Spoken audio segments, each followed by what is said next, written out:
Hi guys, share ko lang po ang mga benepisyo ng oregano sa ating kalusugan. Alam niyo ba guys na ang oregano ay isang halaman na makikita sa ating mga bakuran?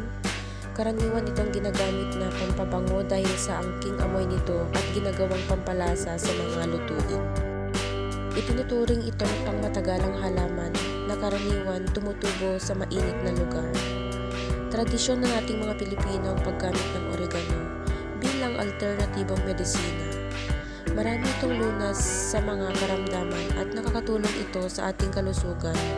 Una, maganda ang oregano sa mga taong may ubo at sipon. Tinutulungan itong mapahupang matinding pag-ubo at alisin ang bara sa ilong dulot ng sipon. Uminom ng oregano 3 beses sa isang araw. Nakakatulong ito upang mabawasan ang pamamaga ng lalamunan.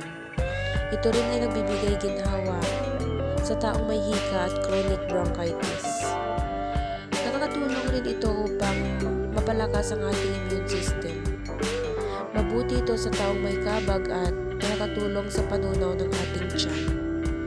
Dahil sa antibacterial substance na nanggagaling sa oregano, mainam itong inumin ng babaeng bagong panganak upang maiwasan ang mga infeksyon.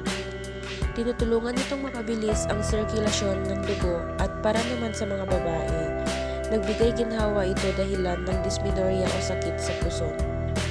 Nakakatulong din ang oregano sa mga taong may urinary tract infection. Dahil mayaman sa antioxidant compound ang oregano, tumutulong ito upang maiwasan ang pagkakaroon ng cancer. Pero kapag malala na ang nararamdaman mo guys, mas magandang magpakonsulta sa doktor guys, kasi sila ang mas nakakaalam kung ano man ang mga kailangan mong panggamutan guys. Kasi ito guys, para lang ito sa mga simpleng sakit lang guys na pwede pang lunasan sa bahay guys. Yun lang guys.